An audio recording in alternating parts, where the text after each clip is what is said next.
So this is our first roundtable. It's the roundtable dedicated to making and translating comics, and we have a panel of comics authors and to discuss the specificities of translating comics when you are the author of the comic that you're translating. And so let's make short introductions. On this side, we have Matilde Sousa. Matilde is a professor at the Faculty of Fine Arts. She is also known in comic circles as Moura. She has a considerable volume of comics published in other various art forms, visual art forms. And I invited Matilde Sousa to talk about her experience with this book, Einstein, Eddington, and the Eclipse Travel Impressions, which was made in collaboration. In fact, I think the whole project started with Simões, right? Who I have on my right. Simões is a full professor of history of science at the Faculty of Sciences. She is also a member of CIUHCT, and in fact, she's one of the founding coordinators of CIUHCT. And maybe we could start there. Maybe just before I will go to presenting the other guests later. Maybe we could start there by asking how the project started, and then we can go to more specific questions about translation. Okay, so the project started in the context of the commemorations of the 100th anniversary of the 1919 eclipse, and the fact that I was involved in the making of an exhibition which took place at the Museum of Natural History and Science here in Lisbon, and which in fact moved to other sites. Anyway, in the context of preparing this exhibit, the approach was decenter the narrative from the canonical narrative, Einstein, and center the narrative in the travels. The two travels that two British teams, astronomers, did to Princeton to Sobral, and convey to those the visitors the sense of the excitement of traveling. And in this context, I thought, okay, it would be really interesting if we, instead of the canonical catalog, we write a sort of comics catalog. This was the first idea. Then, and it was in this context that I contacted initially Matilde Sousa, but this was, I mean, we realized from start that it didn't make too much sense. And so a more canonical catalog was prepared, and parallel to this, we started to discuss how could we translate the ideas that were materialized in the exhibit and in the text, very short text that I had prepared for the exhibit, into comics. And the first decision was that it could not be a sort of translating, illustrating the texts, and in a sense making the comics subsidiary or secondary to the text. So this was the first major step, I think. And so then we decided that we would have both a text, an essay, a short essay, and then we will go on eventually to more details, and the novel graphic, and that they were two parts of the same whole, no one being secondary to the other. I mean, readers can read either the essay or the comics. They do not need as usually to read the whole book, but if they read both, I think that the consequences of that reading are bigger than the sum of the two parts in a way. I mean, they complement each other. None is secondary to the other. So this was, I think, to sum up, and not wanting to, keep on talking, which I could do for ages, this is the initial context. It did seem to me that just going to issues of translation or thinking about translation in the broadest sense possible, that there was a concern in the word, not only to from the point of view of your essay, to make the audience aware of the specificities of the scientific culture of the period, but also a concern to guide the audience in its interpretation of the correspondence that Matilde adapted to the graphic novel, in the sense of that precisely of making the audience sensible to the differences in scientific culture of the time in relation to the present. Maybe we could talk a little bit about that. Okay. Which has to do, in the end, has to do, I'm imagining, it has to do with your role as showing the science, right? Yeah, okay. I think that the work of an historian of science is always a work of interpreting the past, and in fact, whatever medium of communication we use, but conveying to our audience different scientific cultures, and without any, statement to the effect that they were backward or they were more advanced or so on. Just make sure that the past is extremely complex and interesting, and that we have to read it through its own eyes. One of the things that was particularly interesting in this approach to communicating these two travels, these two expeditions to a broader audience, was the realization that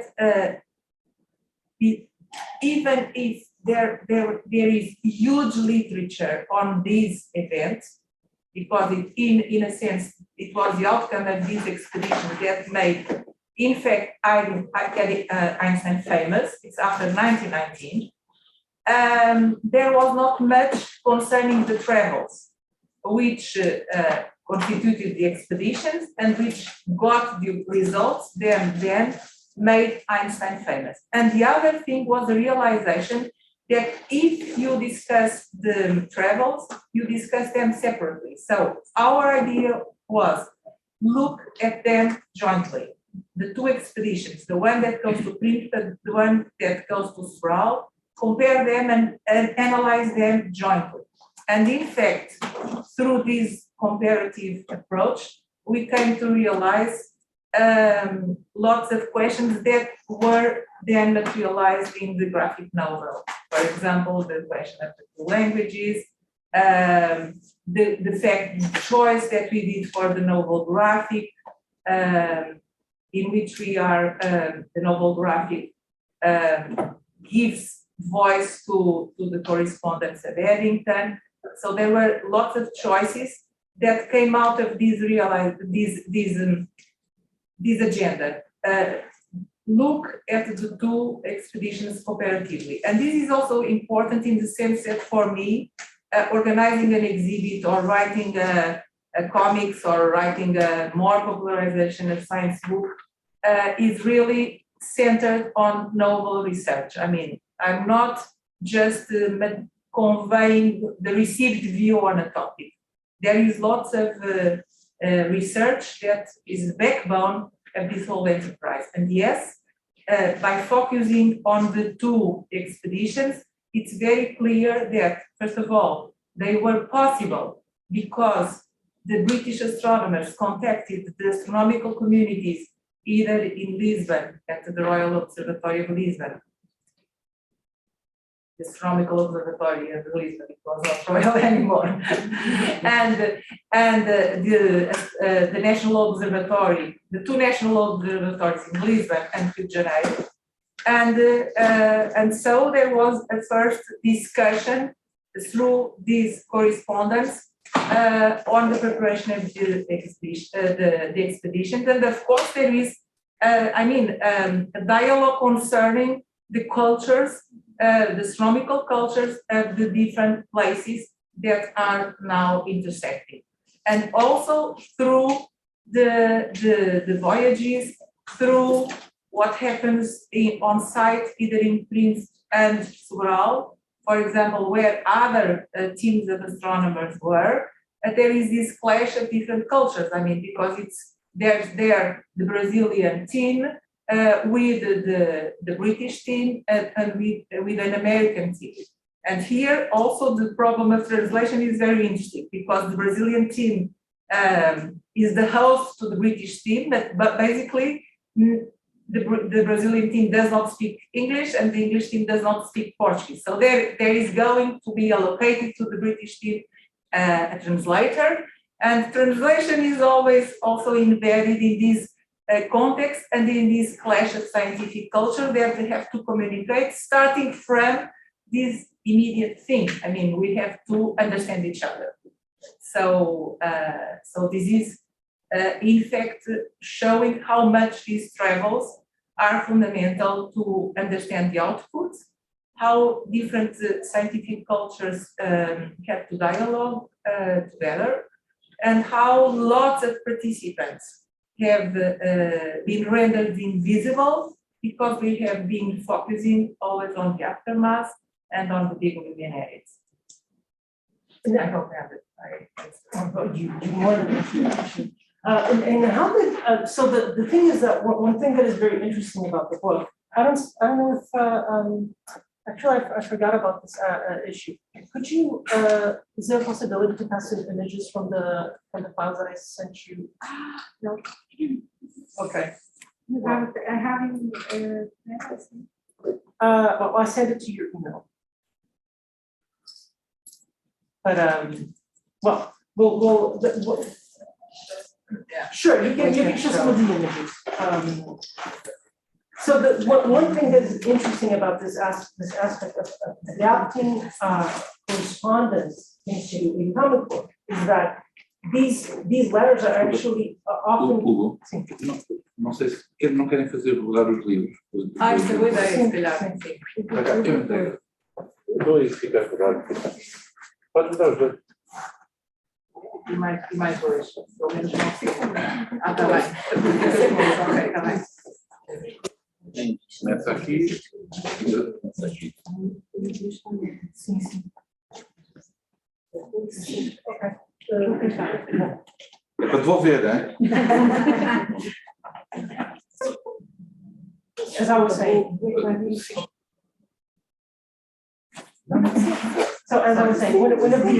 one of the issues that are interesting in the adaptation is that the letters seem quite descriptive, and yet you chose in the graphic novel to sort of like go against the descriptions of the letters and provide images that are much more open to interpretation, which is also it's an experimental approach to comics. And maybe I would like to ask you, how does that fit into the larger project? Why did you choose specifically this approach to adapting the correspondence? Yes, so as Anna was saying before, actually the original idea wasn't to adapt the correspondence of Benny at all. That's something that already kind of testifies to the difficulty of translating this idea of the scientific essay into a comic, which might be possible in some cases. But in the case of the essay, when Anna showed me the essay that was going to be in the book, we kind of reached this standstill because I understood that the essay was too good to be adapted. It did not need any kind of adaptation. So we need to think of something that I can feel useful doing as an artist, which isn't trying to adapt an essay that speaks for itself and has all this large amount of information and is eloquently put for a broader audience also. So there wasn't the need to adapt the essay. And so we weren't about thinking what to do, and actually then Anna started to show me the correspondence of Eddington that had served as a source for part of the essay. And so when I saw the letter, then I was like, okay, now this is something that I can pick up to adapt into imagery.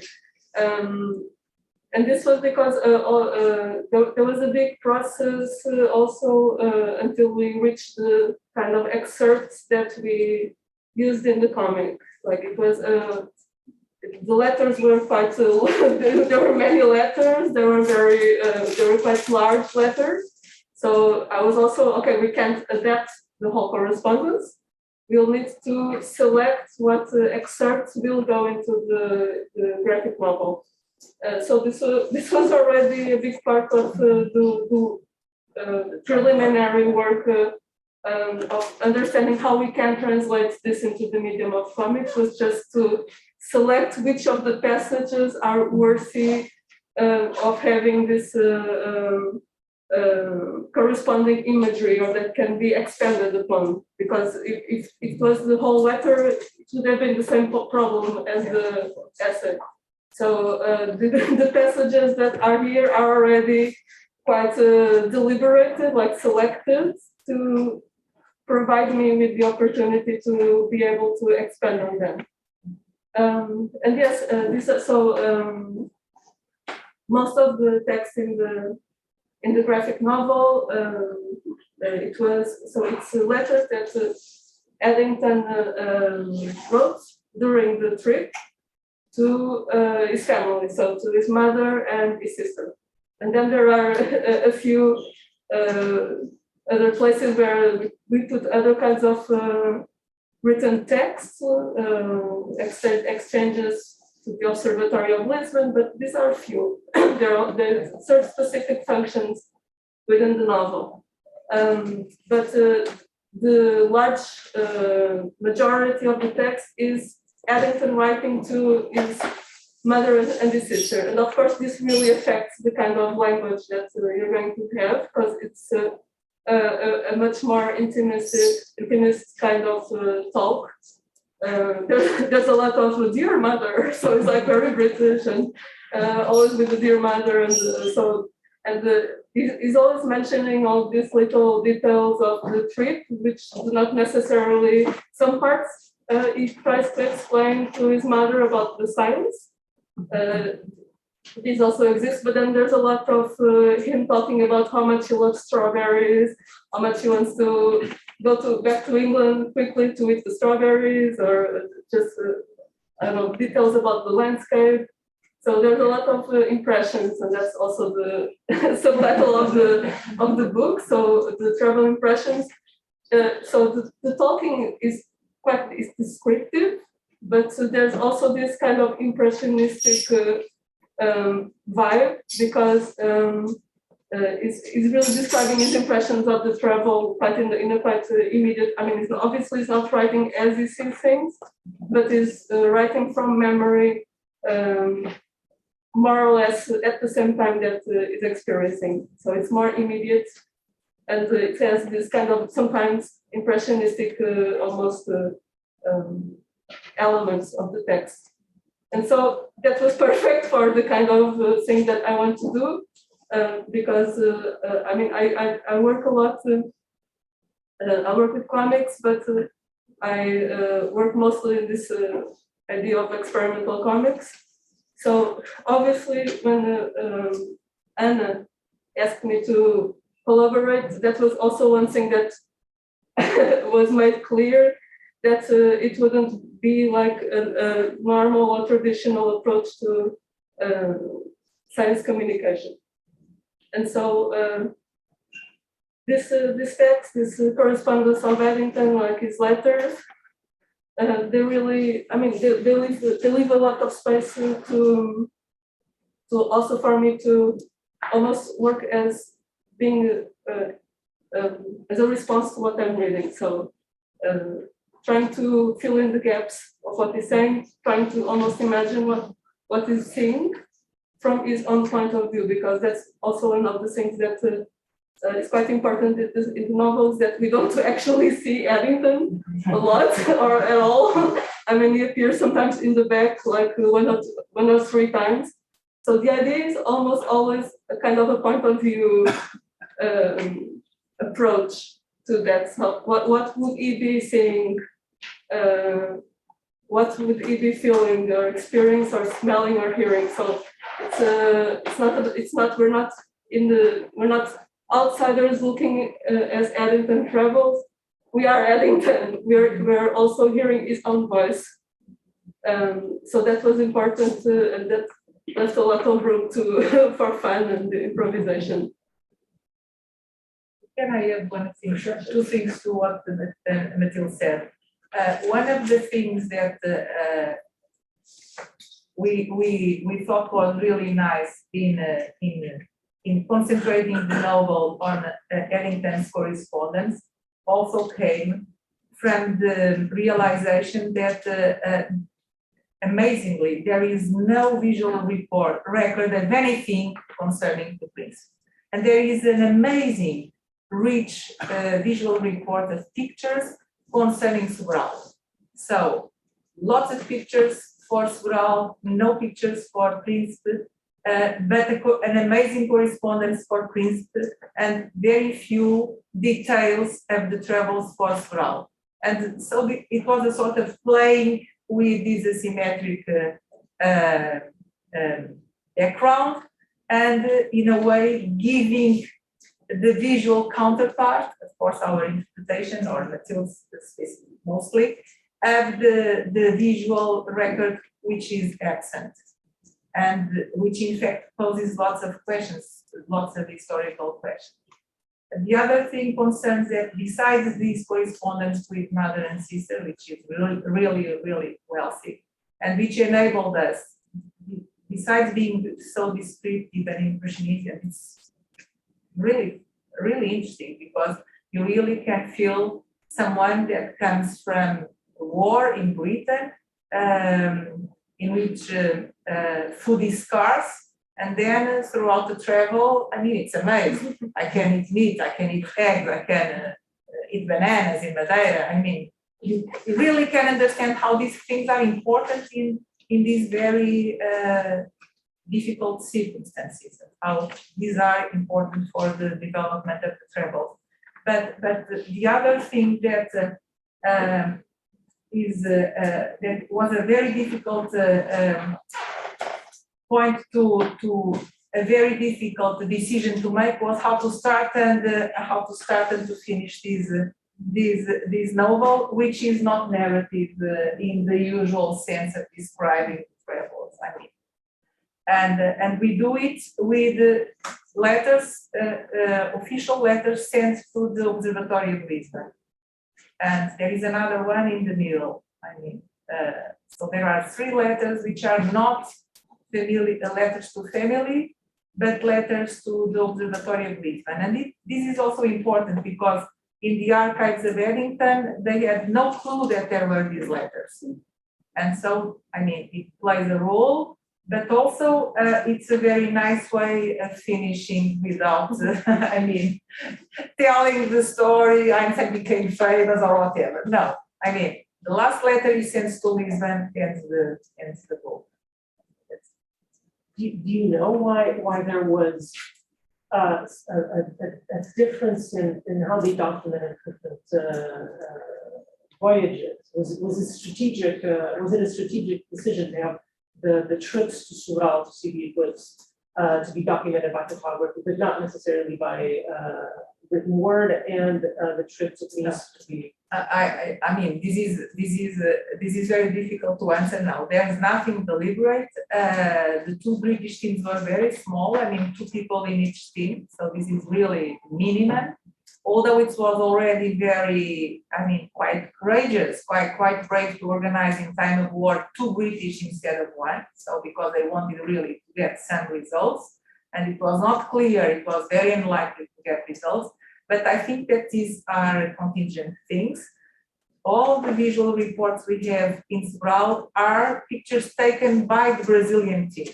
And so this is a whole story, why they want to get to be pictured together with the British and American observers, okay?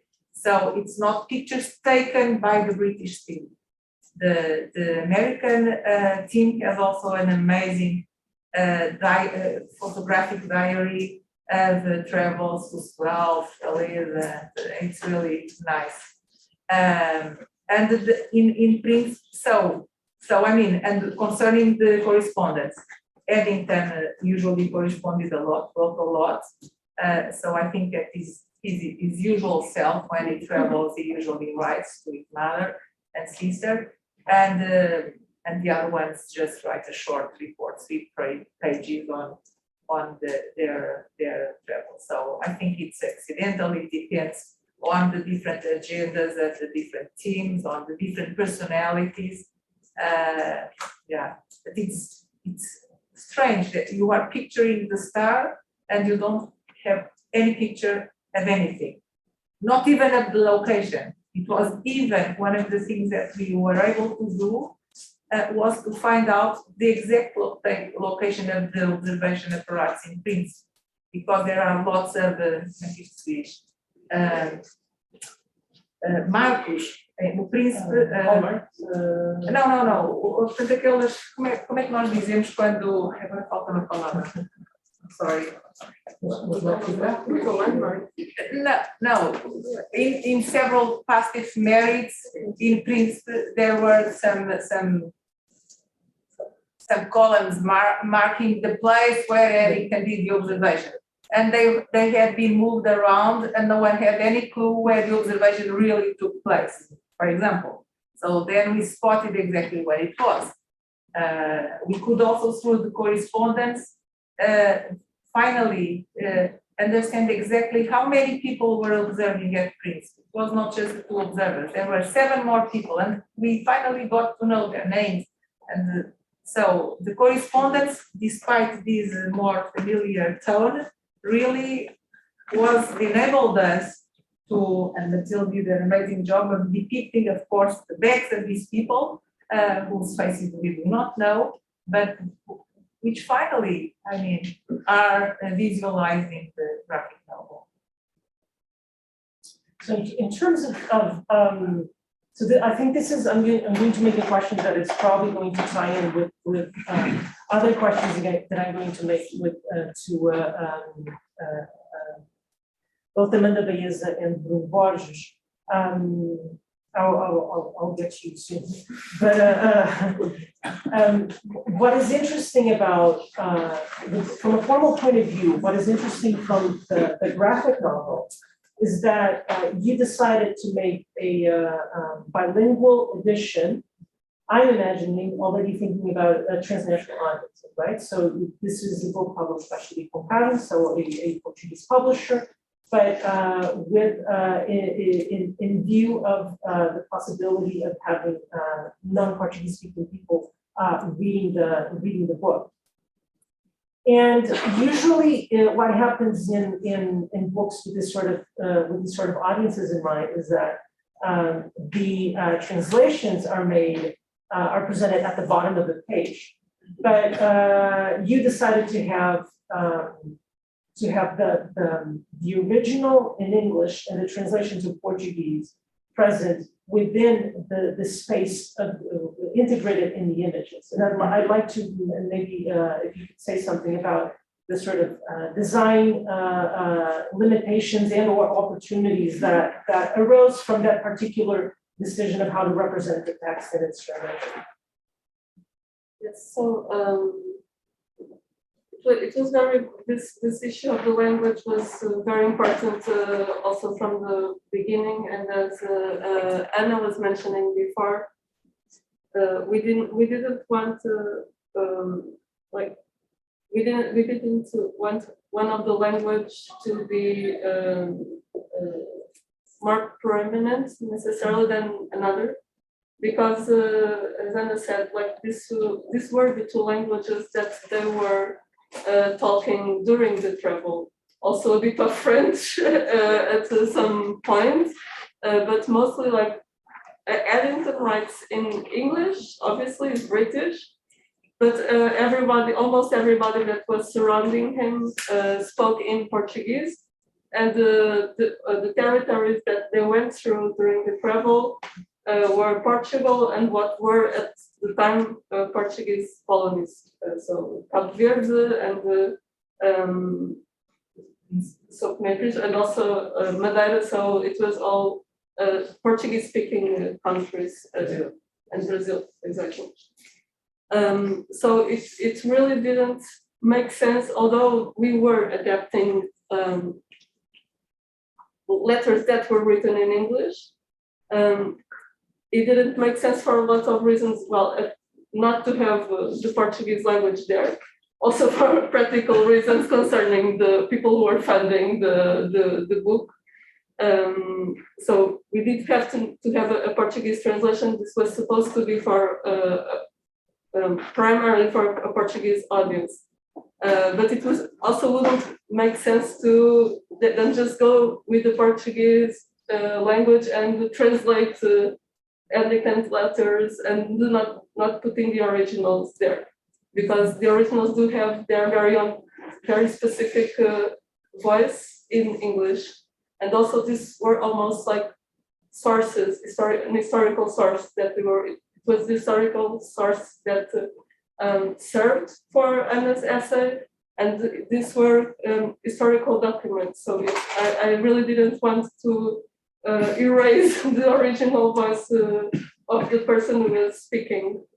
So we were like, okay, we have to have these two languages. But then the idea, I mean, the original, I was like, okay, we put one of the languages in the balloons, and then we put a translation on the bottom of the page, because that's what I'm used to seeing, and that's what usually makes sense to do. But in this case, because of all these various factors, it didn't make conceptual sense to have one of the letters be relegated to the bottom of the page as kind of as just an alternative for someone who cannot read the original, because there were both originals in a way. And so I was like, oh my God, I have to put the two languages on the balloon. This is going to be a nightmare. But then I calmed down and I thought about it more clearly, and didn't want to let my dear collaborator down. So I was like, what can I do? This is going to like double the amount of text. And so we kind of came up with this idea of using the post-its, which worked as a kind of, I tried it on the paper and I was like, okay, this is enough space to put a lot of text, and kind of establishes also a strong visual pattern, almost like this really strong mark, this yellow square tucked in every page. So, and it has enough space. So this is one of the original pages. So it's kind of a paper, a little. It's a support that's already meant to be written on. So we try to keep it. It's mostly square. Sometimes it's cut when we didn't fill the whole post-it. But yeah, and so what we did was like put both the English language and then the Portuguese translation into the square, and we had to do a lot of selection, because I mean it has some space, but it's not like an enormous amount of space, so we have to really be careful with how much amount of text went into which post-it. And then, so we kind of put the English in bold to kind of indicate that this is the original language in which the letter is being written, and then the Portuguese translation immediately after. And yeah, I started to print the post-its, and I realized that it kind of works, and that made me happy because I made other experiments using traditional balloons, and it just looked weird and awkward. So it was kind of a solution that took some time to get there, how to actually make this work both conceptually, visually, also in a way that was readable.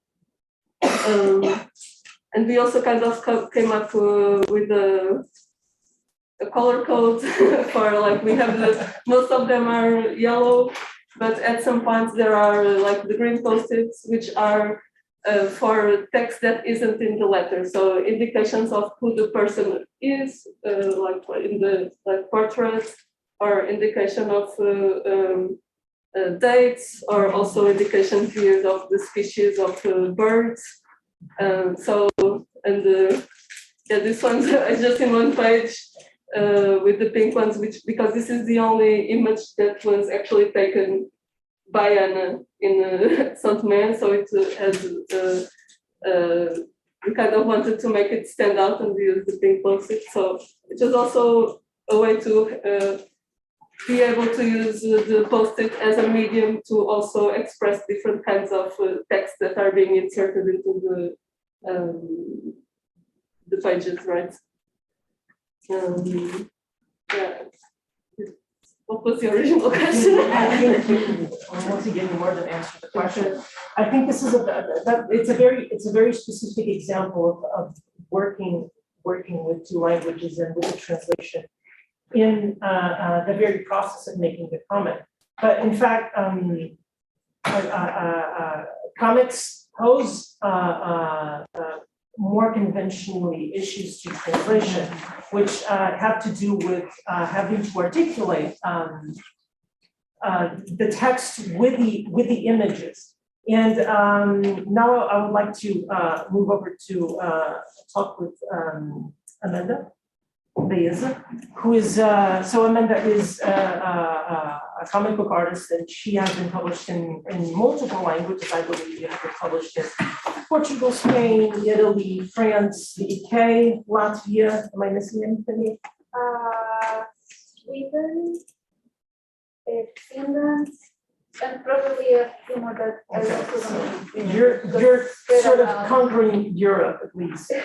And so I asked Amanda for this conversation because her collection of short comics called Bruno, in Portuguese, Bruna, was published at the same time in 3 different languages, right? It was published in Portuguese by Chile Concano, in Spain by Fulgência Pimentel, and in Latvia by Push. And the Latvian edition is in English.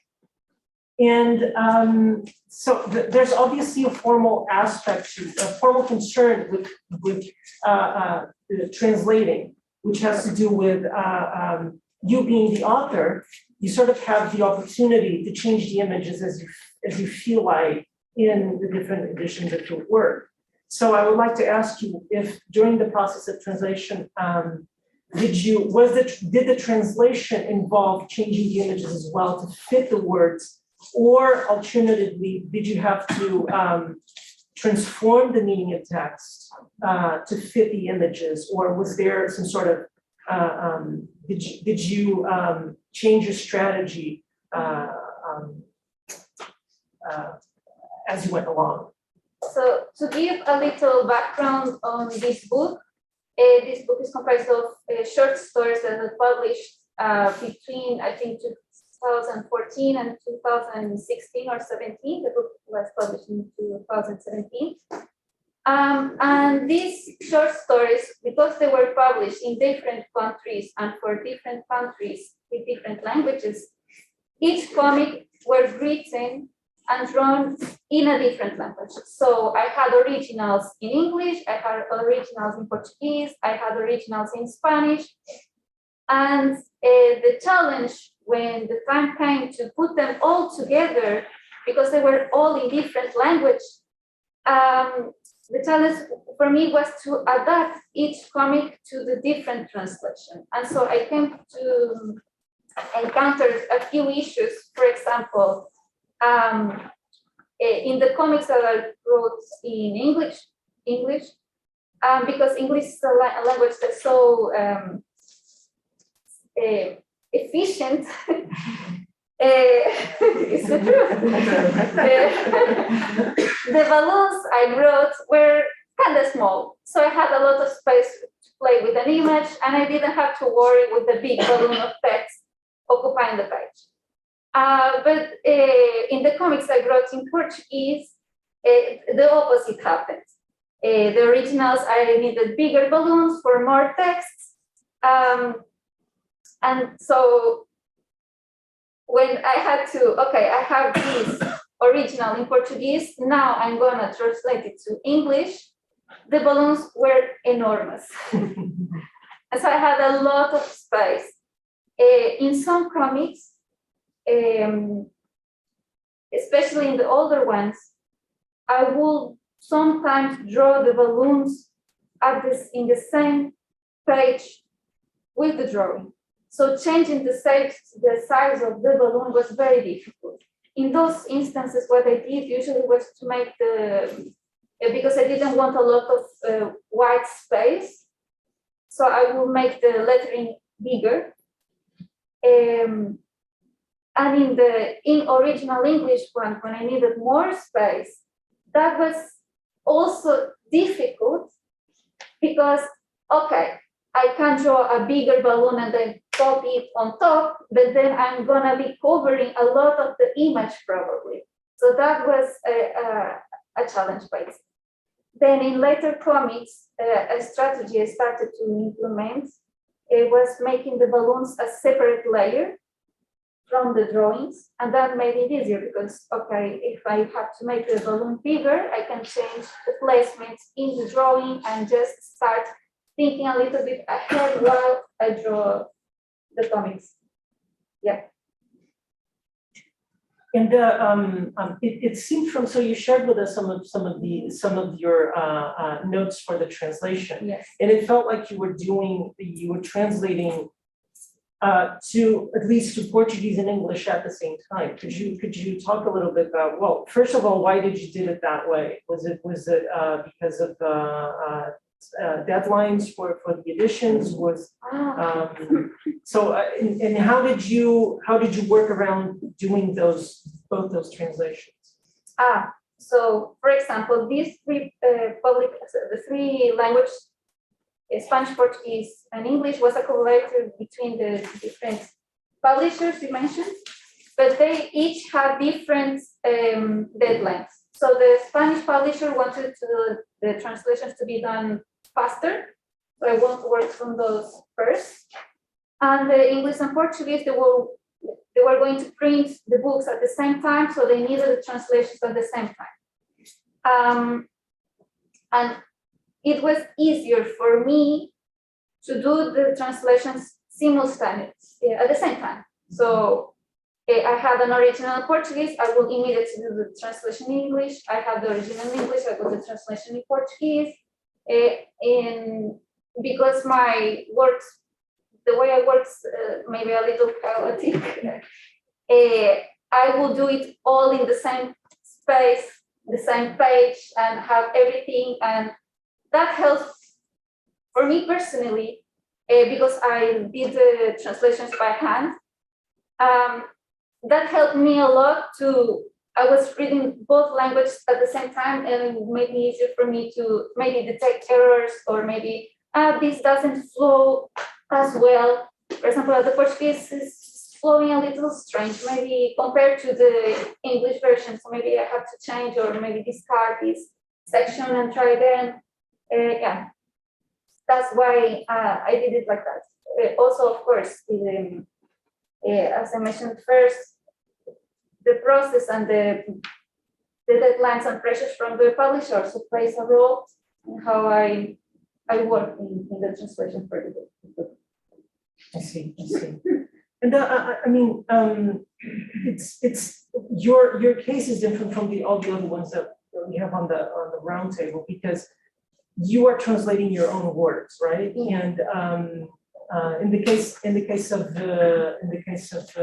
Simões and Matilde, they were working with the correspondence of Eddington, and in the case of Bruno Borges, you will see he was working with the adaptation of a work of political theory by Bob Black, but you were working with your own words. And I would like to ask you if, while you were translating your different works in the different languages that you are able to write in, did you notice the differences in affordances of the different languages? That is that when we know multiple languages, when we're well versed in different languages, sometimes we are aware that we think differently in those languages. And I think this is a big topic of discussion. Once again, I'm not an expert on these issues, but I would like to. So, did you feel during the translation process that you were saying different things in different languages, or whether there was that danger and you had to catch yourself on it? And how did your relationship with the work change, if it did? Oh no, yes, completely. So to give everyone a context, I'm half Chilean, half Portuguese. My mother language is Spanish. Then I came to Portugal as a child and I learned Portuguese as a second language. And then English is my third language. So I'm fluent in all of these three languages. And yes, while I was translated to work, for me, each language has like a different energy. And that's one of the main reasons why I want to learn more languages and learn the works in their original language, because even when I was translating from Portuguese to Spanish, even though both languages are very similar, the way things are sometimes are expressed, or even they're like, each language has its own expressions or little wordplays that are very, very difficult to reproduce even into a sister language. So while, for example, I will write a work in Spanish and I will maybe do a wordplay or use Chilean expressions and things like that, and I will write it just thinking Spanish in my head. I didn't think, oh, maybe in the future I will have to translate this. No, I didn't even think that moment will come. And then when that moment came, I was like, oh, shoot, I don't know how I'm gonna translate this, how I'm gonna express the same music, the same feeling, the same rhythm. And in that process, I tried to find similar ways, similar culturally moments that can capture the same phrase. Sometimes it's just a word, sometimes it's just a phrase, like when we eat our food and we say something. That expression sometimes, the way we say it is sometimes very different. That I noticed with Portuguese Spanish similar, but then for me the biggest difference was between Portuguese Spanish and English, and it's in the way the language by itself works and how we think while writing or producing work in those languages. So I noticed that when I'm writing in Spanish or Portuguese, the language by itself has a tendency to be more poetic. The language itself, the way the Portuguese people talk, speak, write. But when I think or write in English, even when I want to produce work that's more ethereal or musical, it's very condensed. It's like, I don't need to say a lot or use a lot of words to transmit that feeling. And the diversity also of like the catalog of words is also a little smaller. That's what I saw. Yes, my way of thinking changes a little depending on the language I'm thinking of and working. Absolutely, I noticed that, and also translating affects that. And did your so I was told, because I didn't have access to all the 3 different versions of the collection, but I was told that the different editions have they're differently sized. That is, at least the Portuguese version of the collection has more stories or different stories. I wasn't completely sure than the other editions. Was this related to merely editorial concerns? Was this related to you feeling that there were stories that were more relevant to different audiences or different languages? Why, considering even that this edition was a work between a collaboration between 3 publishers, why did the Portuguese version of the book came out with different stories? Well, this happened, I think there were 2 reasons. One was budget reasons concerning each publisher.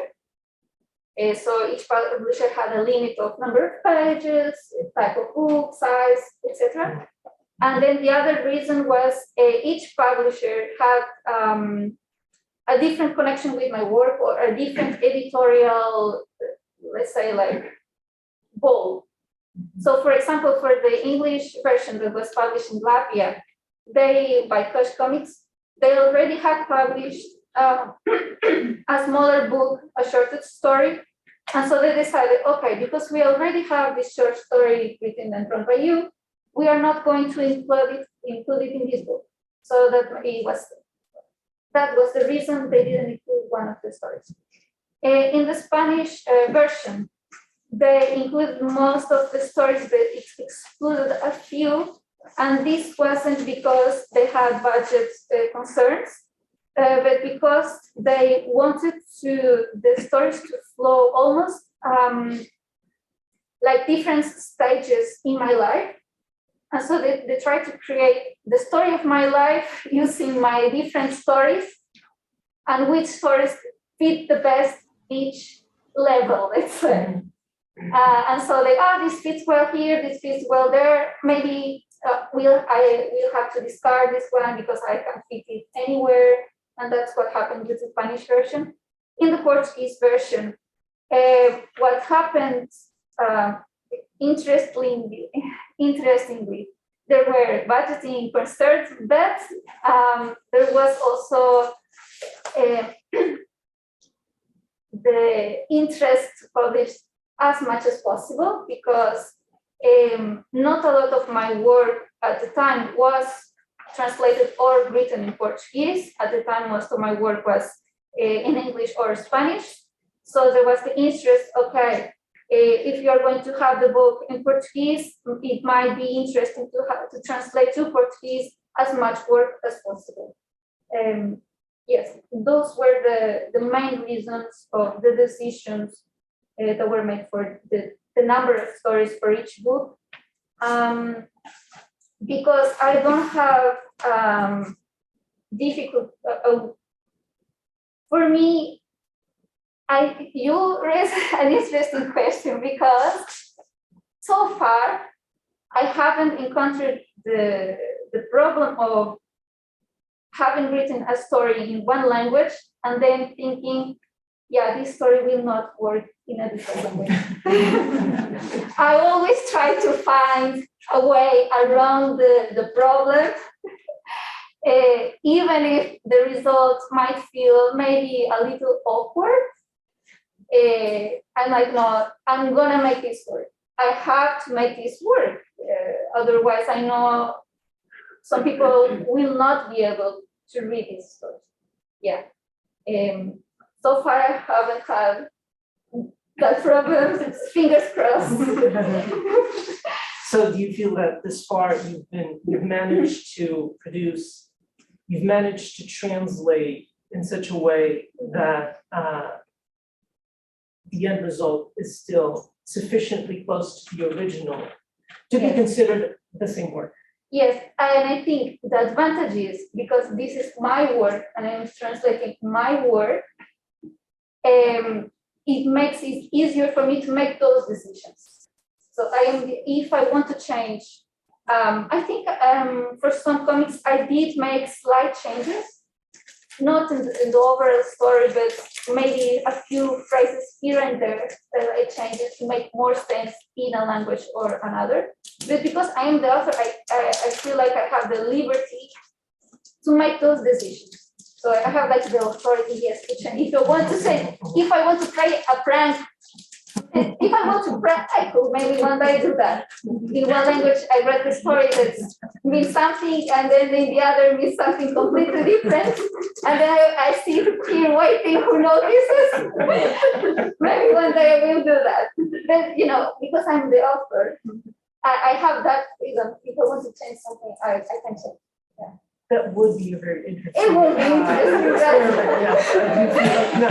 Now, you should definitely commit to doing something like that. That would be the idea. If I have your support, You have my complete support for that. Yeah, perfect. Yeah. Let me just remind everyone in the Zoom conference that if they have questions, they can just type it down, and we'll at the end. I'll make this round of questions, and if we find questions in written, we can then discuss them. Okay. And I'm going to use your what you were just saying to move to Bruno Borges.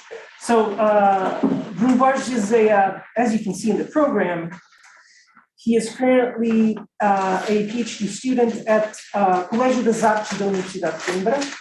But he's also an accomplished artist, and some years ago he had a very interesting project, which was originally published in screen printing, these luxurious editions, and they are. So these were published by I believe they were published by Ciências and some other entity, which I feel like no, Ciências. Okay, so they were screen printed by Ciências and published by Ciências. I will not pass these through because these are screen printed and they are. I have some examples of the Fantastic, because then you have other editions, right?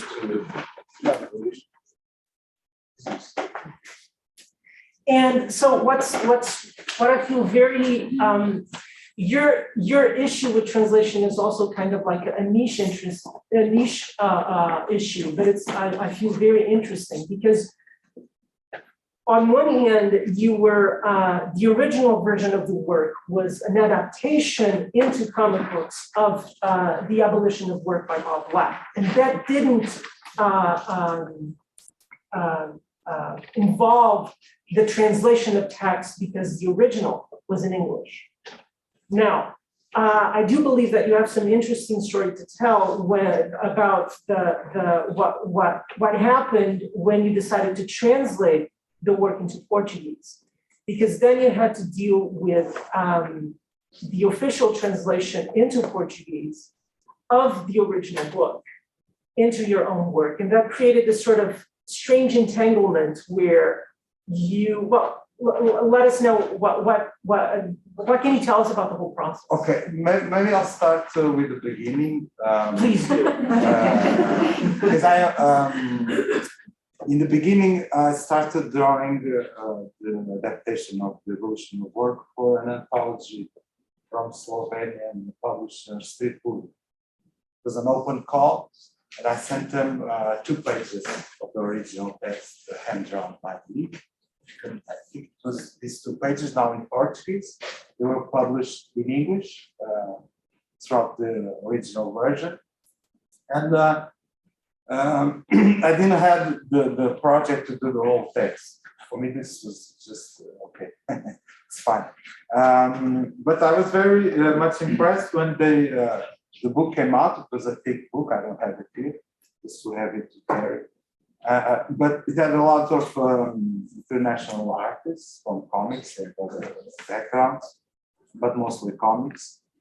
And working comics that were somehow related to the idea of work. That was the theme. And I got to Bob Black's text by searching. I didn't know it in the beginning, but I had in mind this idea of questioning work itself. So first I started with Paula Park, Right to be Lazy, to Laziness, and then some writings from Malevich, but somehow that didn't connect my visual interpretation of the text. And that for me was very important. When I started reading Bob Black's text, I immediately started developing pictures in my mind and drawing them like automatic. So it was a very visual text for me since the beginning. And of course, regarding the Portuguese version, then that was when I had problems because I'm not a translator. I did it myself. It's my own responsibility, and I had several problems. Not regarding the visuals because I didn't make any transformation in the drawings, but of course with the times of English and Portuguese. And the original version was a transcription of the text that fitted the narrative very clearly. And when I tried to do it with the Portuguese language, and I must refer, it was already published in Portuguese. This is from Cris Luxuosa, an edition from the 90s. The text has several versions, and I tried to use it like transcript and ask permission of the translator. It was José Tavares, the editor.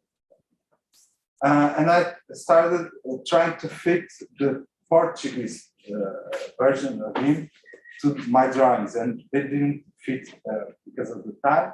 But also, I found a lot of it was for me like a freestyle translation of the text. A lot of misinterpretations. It was not accurate in some terms, even. You mean the translated to Portuguese? Yes. Okay. For instance, in terms of ideology, there were a lot of some interpretations that didn't feel right. It was, he translated as it pleased somehow, and it changed some parts of the text for me in terms of meaning. Like, for instance, Bob Black, he always almost writes in the first person. I am for this, or I'm for that. I'm saying this and that, and he translated to us as a collective. Somehow that was he made it consciously, but didn't feel right for me to make that decision. So I asked him to use his translation as some guidance, but then made the translation all by myself, not doing any transformation in the visuals, but in the end asking for a friend to make a professional translator to make a revision of the final text. I see. So in the end, you decided when you were confronted with the official translation, you decided that this would not fit your project. Yes, it was not so official, I don't know. He was in touch with the author at the time, but yes, this is there was also, of course, a Brazilian publication of the text that I didn't have access to, or well, I tried to make it from here, but I completely changed my mind, and I wrote him, sorry, I'm not using this, but I will somehow try to refer it, and I thanked him, but I made it finally myself. No, the whole book, the whole process was trying to do things by myself. I did the drawings, I printed with the collective from Oficina Arara. It was a project that somehow mirrored the text itself. That was a very serious question for us at the time. I mean, we had the means of production in our studio, it's screen print, and we never tried to make it like an artistic object that you could speculate in terms of market, because I know there's a lot of interest in that. But to feed the collective itself, doing everything we could inside, like do it yourself ethics that somehow corresponded to the ideas in the text. That was very important. Yes. I was going to ask if, I mean, if you are translating a work of text into comic books, that can either mean one of two things. I think either you believe that there's some added value in transposing the work into a visual media that will somehow make it more accessible or more interesting, or that alternatively, you are adding something to the text that you think needs to be said about the text or about the broader views, the broader discussion that the text brings. And you said something interesting earlier on, which had to do with this. Well, I'm trying to gather my thoughts. So maybe I would ask you first if you could comment a little bit about this. I understand the origins of the project in being a response to a call and so on. I would like to tell us a little bit about how transformative it is that you think your work is in relation to the original work, and what does it do to the original work? Yeah, I think both approaches translating the text visually are in the work I did actually, because we can.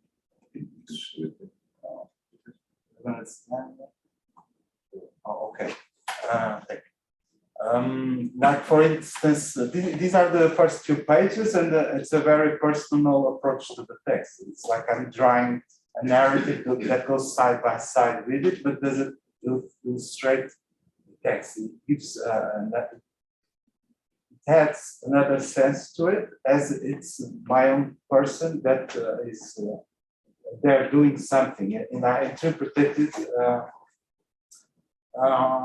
like in a small action of daily basis. So like you go out, walk the dog, you can relate to it like a task you have to do. You have to walk the dog, but you can also play with it. So that's up to you. You can do both at the same time. So work doesn't really have to be something that forces you to a monotonous activity that you don't wish to do. You can somehow transform it into something more good. Like that was what the Bob Light was saying, and I interpreted like in the comics itself. It has a lot of autobiographical elements. Like I drew this from 2012 to 2016. Not on a daily basis, of course, but we did it in 3 parts in the silk screen process. So it would take us a month to print. It was a tremendous process, a lot of work involved. So I drew it in each time we had to print it. Like, okay, let's get back to it, we have to finish it. And there's a lot of elements in my own life in here that you can somehow relate to with some aspects of your own life. It's how autobiographies usually work, not just exposing your life in how do you say, fetishistic or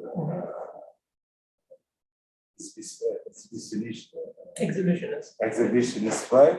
Thank you. But you try to catch the reader with your own experience, and a lot of people related to that, and somehow picture themselves in a situation of work. It might visually created their own interpretation of the text. Also, at the same time, the text has a very pedagogical, didactic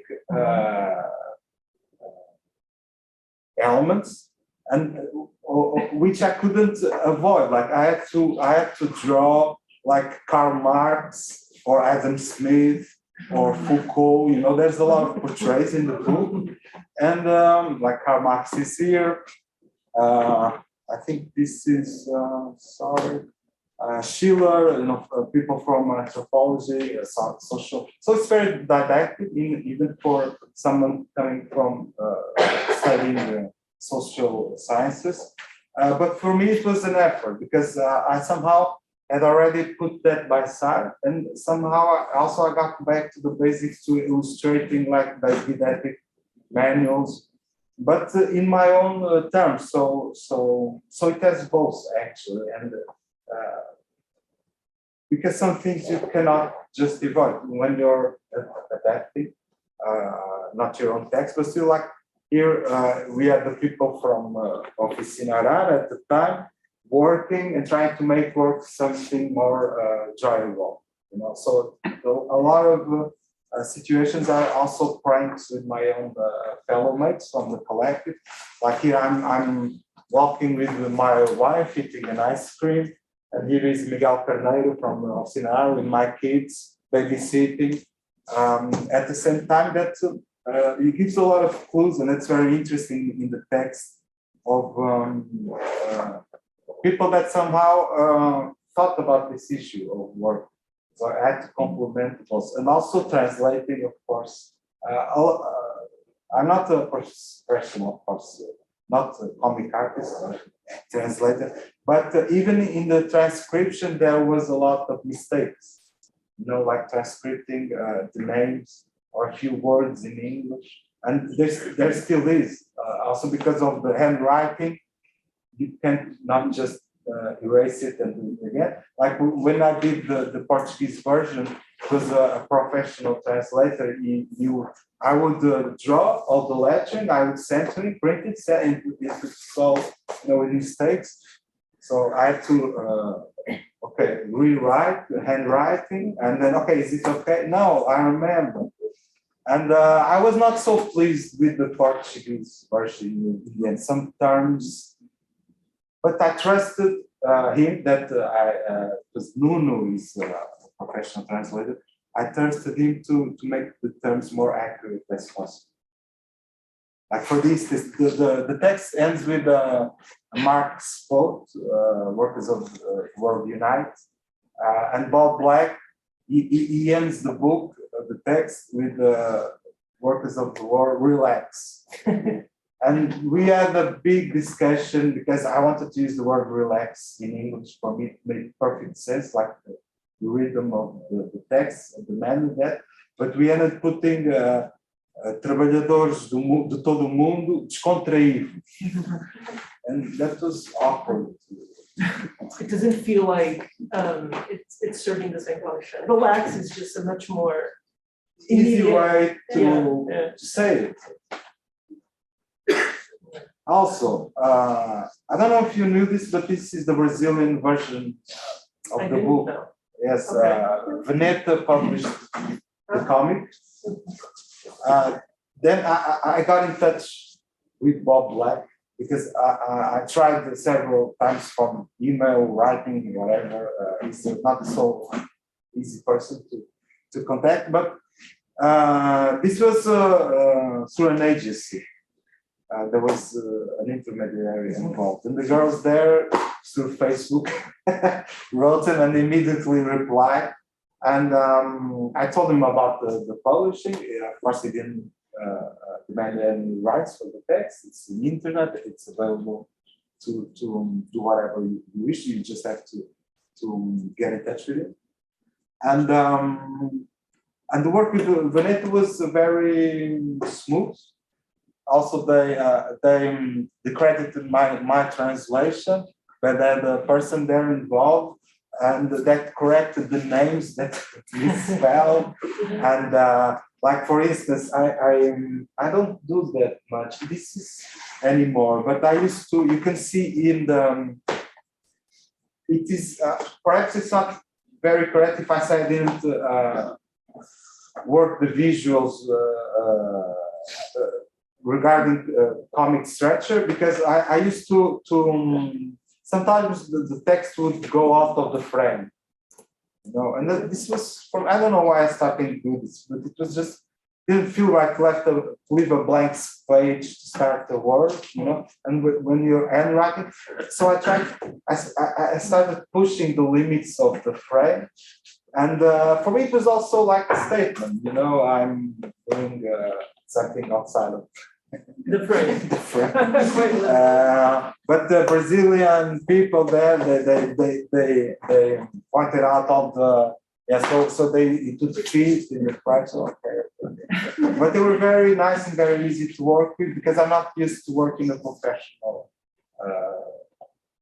But even in Arara, you know, it's an artistic collective. We always said that we were amateurs in the word.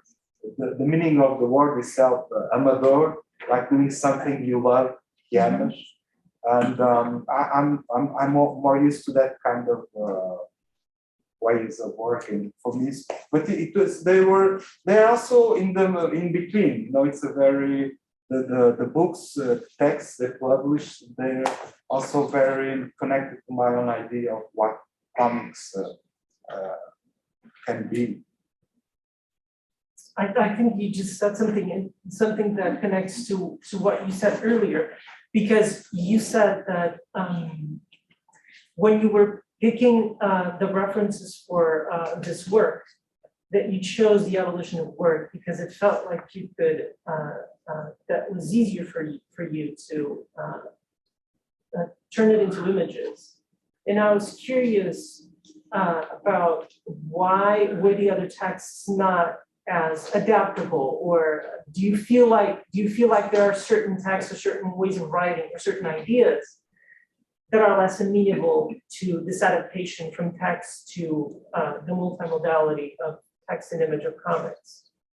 I think it's ways of writing, because if you read the Paul Lafargue, it's political text, very dense, and more related to economics. It doesn't have a feeling of daily life. Of course, you can transport it with your own experience, but somehow it was more abstract, and also in the way it was written. Bob Lucky, the text itself is very synthesized in a very clear language, which gave me more ways or possibilities to explore. The others were really hard to get into visually, because it's very dense and political. And I tried to draw from Malevich, from his theory writings. He's not so well known for that, but he has a lot of political writing and artistic theory that I find interesting, but also it was not a universal way of exposing ideas. It was something more specific in the author's own mind. I don't know. It was a long time ago, but I tried. I read it, and for me it was like when I started, I judged immediately the first 2 pages. I didn't have the idea to continue, actually, because still it's like a 74 pages album. It was my first. I used to make short stories or Caldas. So it was a long run project. And the text always felt right. I always found ways to do my own images inside. But I wasn't capable of with the other ones. Yes. I think now it's time for us to move to what may be the most canonical version of someone who's worked in translation. So Pedro Moura, who is in the far end of the table and is also serving as the person who's been passing the slides and Professional slider. yes. And this is actually, in fact, you've been involved in almost all of the comics making process. I believe maybe you even also drawn comics at one point. Is this no? But Pedro is so he's a comic scholar. He's just published a monograph on Portuguese comics and trauma. He's also the critic behind the fairly famous blog within the Portuguese comic scene, Arte. He's also a co-manager of a comics bookshop and art gallery. You've also published comics, you've written comics, and you've translated comics. And one of the most famous examples of that is the Portuguese edition of the New Guy and Sandman, right? And I guess the first question, your relationship with translation isn't related to your translating your own work into other languages. It's translating other people's work into Portuguese. And I guess the first question that I'd like to make you is whether your other experiences involving comics, do they inform your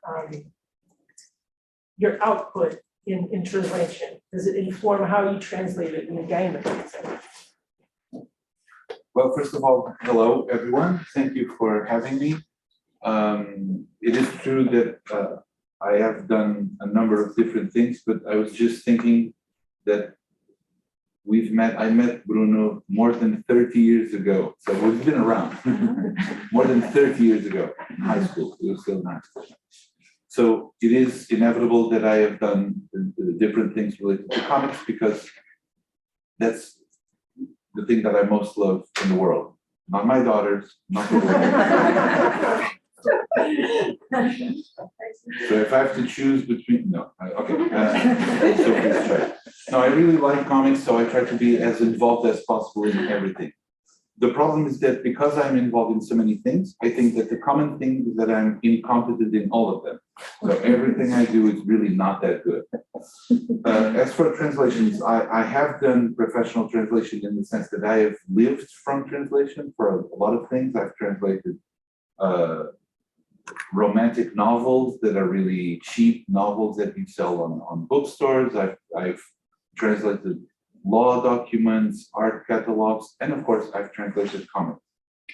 And I enjoyed very much what you said in the previous presentation when we were talking about superhero comics, and you mentioned the necessity of being immersed in a culture. And although you mentioned just a correction, because the Sandman translation is a complicated thing, because I translated the first version when it came out in Vir. It was about 2 or 3 volumes, then it was interrupted, and then 20 years later, 15 years later, I don't know, when Lisboa picked it up, I retranslated again, but some of the volumes with the shortest stories, they were attributed to other people. So although I translated the main storyline, there were other people involved as well. And in the I think José Freitas will be here tomorrow. Yeah. So José Freitas is the editor, and one of the good things that it's not what you're asking right now, but one of the interesting things that it's great when you work with an excellent proofreader and an excellent editor.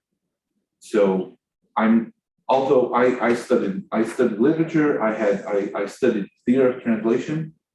It was one, I don't know if people here are studying translation. If you have theory of translation, if someone is teacher of theory of translation, I'm sorry what I'm going to say. It was one of the most hated subjects that I hated it. Hated it. I really don't like when people talk about, translation, because a lot of people have opinions about translation, usually about English, because of course it's the language that everybody speaks about. Not many people speak about, I don't know, Polish or about Japanese, because they do not know that language. So but everyone has an opinion about English, right? And I hate the expression also traditore, traduttore. I studied, my master's was here in Nova, and I studied under Maria Filomena Mulder. So one of the things that I learned about Walter Benjamin, for instance, was his theory that a poem, for instance, is not difficult to translate. The poem asks to be translated in every single generation. So it needs to be translated all the time, several translations. So I'm not going to compare comics, but I would say that comics need to be translated as freely as possible to the generation, to that context. So I'm not sure if I'm answering your question or if I'm already talking about other things, but yes, it does inform. It is very important for you to like what you're reading, because I have translated things that I hated. And of course, it's a drag. It's horrible. You will make a lot of mistakes because you're not paying attention. You're translating just word per word. So when you're doing something, for instance, like comics, you have to translate because you enjoy it. So I've been blessed because most of the comics, well, I like all comics, so that's a problem. But most of the things that I've translated, I've really enjoyed.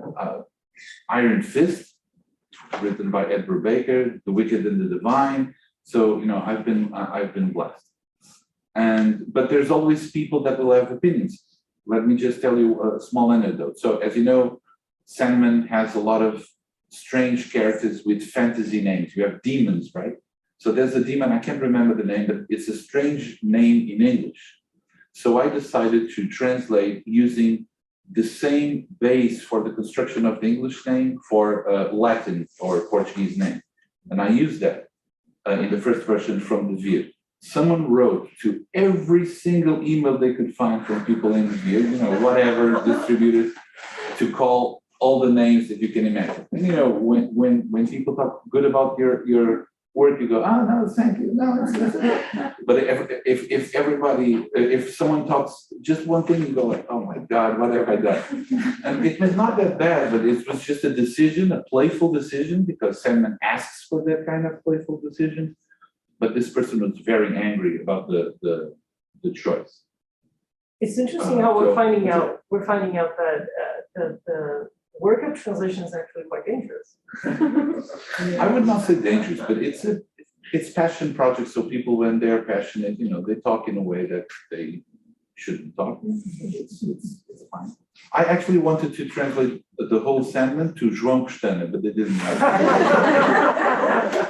it. For those who don't speak Portuguese, it's a completely absurd thing.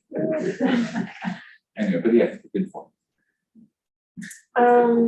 I was going to ask you about, because Sandman has a very committed fandom, even in Portugal, and Portugal has, the comics reading community isn't that large, but there is, Sandman is probably the most famous work by one of the most famous mainstream comics writers, Neil Gaiman. And I was going to ask you if you, knowing that beforehand, that there was a very committed fandom waiting to read these works in Portuguese, did that somehow influence the way you made the translations? Was there an imaginary audience that was this fandom, this feared fandom that you felt you were translating to? Well, yes and no.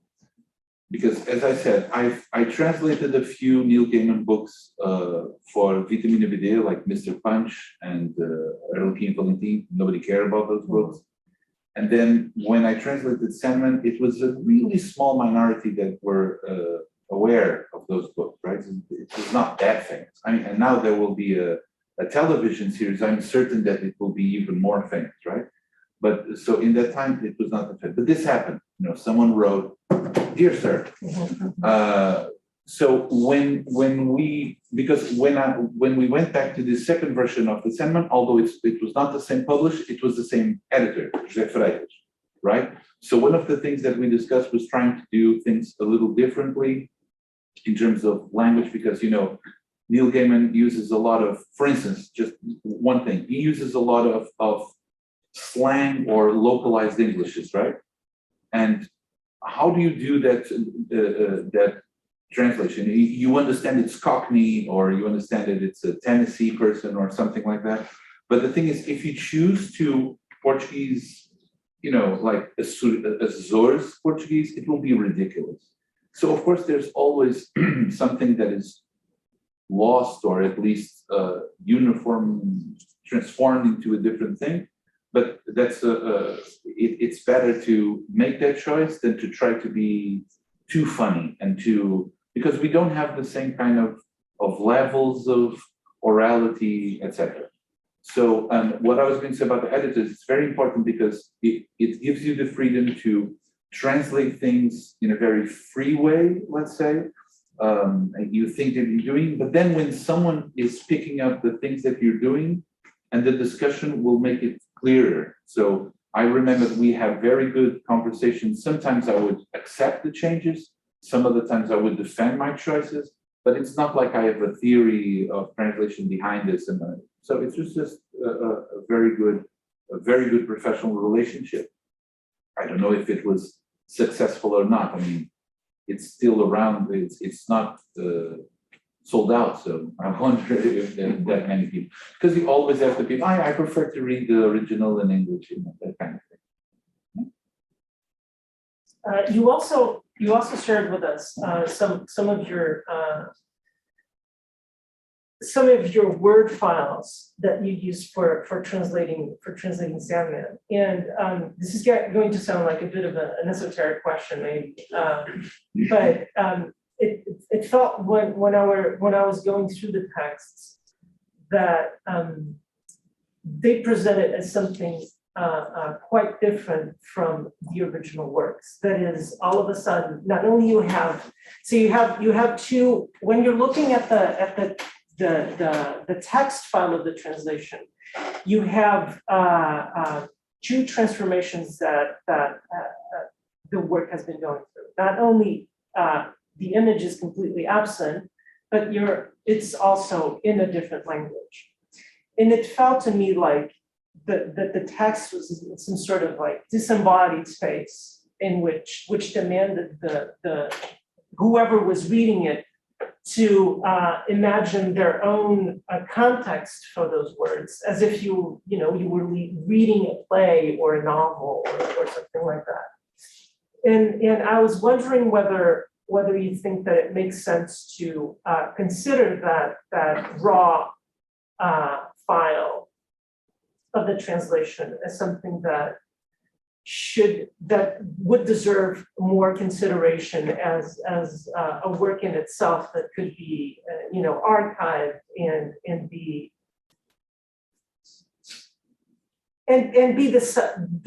a subject itself. That is not just an addendum to a previous work. It is its own thing, especially when there is in which it is not attached to the images that is supposed to be attached to.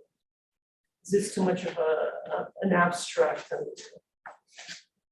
No, but it's a very complicated thing to. I guess I guess it has to do with this idea of does it make sense to archive translation texts if we're already?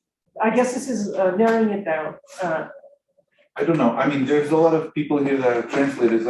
I'm certain that the last thing that they want is for people that do not work on translation to check those files, right? Mm-hmm. Because it's a work thing, and you talk to an editor. So I'm very relaxed to send the final text to the editor, and he'll know, oh, not this one. And if someone is not used to translation, they all, it's a funny thing. This happens in every area. people that don't work in an area always have an idea of what it means to work in that area until they start working on that area. Oh, this is way more complicated than I thought. So you have to do choices, and it also, I mean, it's all beautiful to talk about, oh, translation, I've analyzed the language and the grammar structure. Yeah, you have one day to translate these 20 pages or whatever. You just need to, so it's not that complicated. It's not always complicated. But I think that, so I do understand the interest if we are talking about the genius translation, you know, by a great writer that translated a great work into another language. So you want to study that because you will, I understand that point of view, but not my files, please don't. So that's only a Word document that is used as a platform. I understand what you mean by when reading, but how many people are reading that? So it's an interesting exercise. It can also turn into an OBAPO exercise, right? Well, you have only the text and then you imagine new.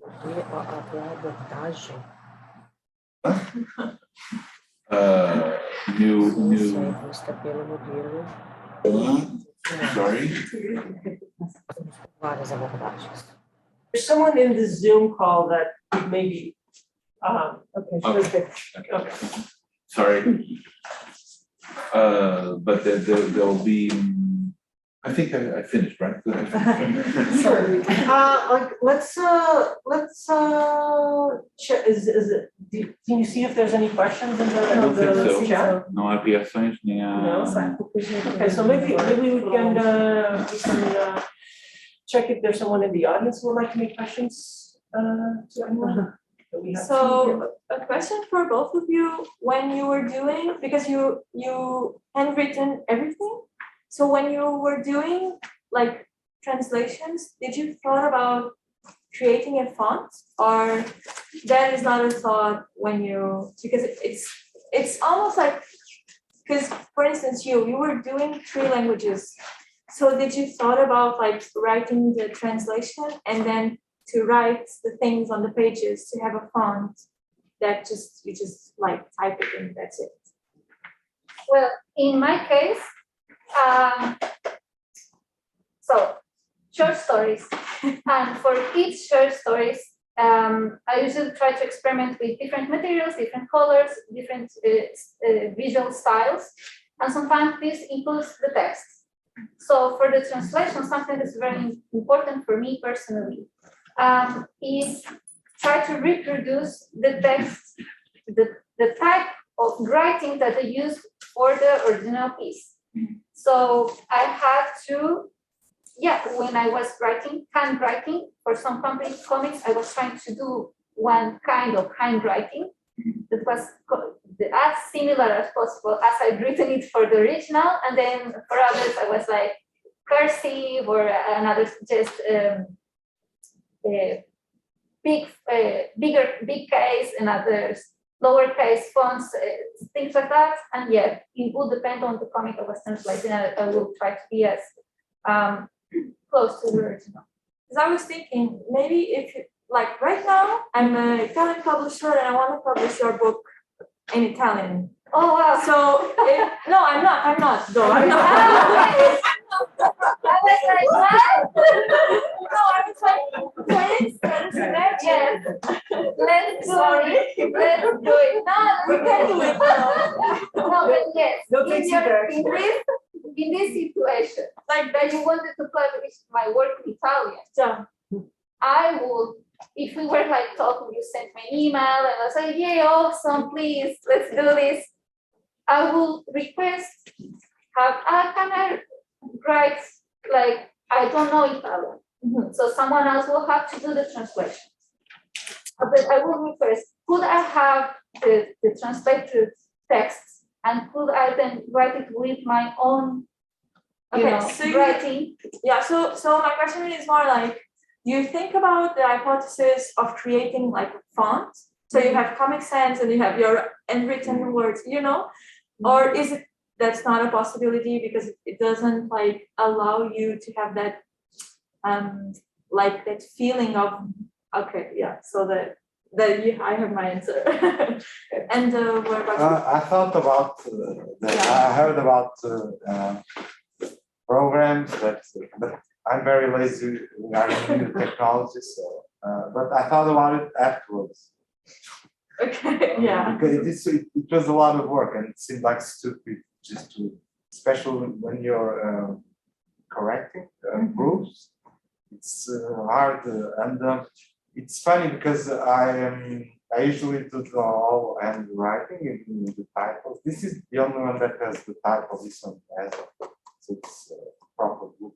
And I also drew the logo of the label, and then the technical file here. And at one point, I think the people from Brazil starting to they were always demanding, can you do the technical file, can you do the logo, and so they were a bit okay, it's too much, and we only agreed to make the translation and the legend.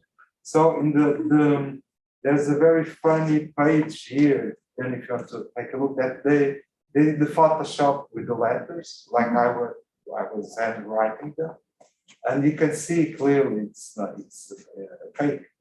It's Photoshop. Yeah, because the sizes don't fit. They don't match, yeah. For me, I don't know. I'm curious about how do you relate to this, but for me it doesn't fit. But it's okay because it's a lot of hard work just to handwrite everything. So maybe it's a good. But I don't think it would. I'm still drawing on paper. Yeah. and a lot of people I know that just don't do it anymore. I don't know if it's to draw on paper or digitally. A mix. Mix of it.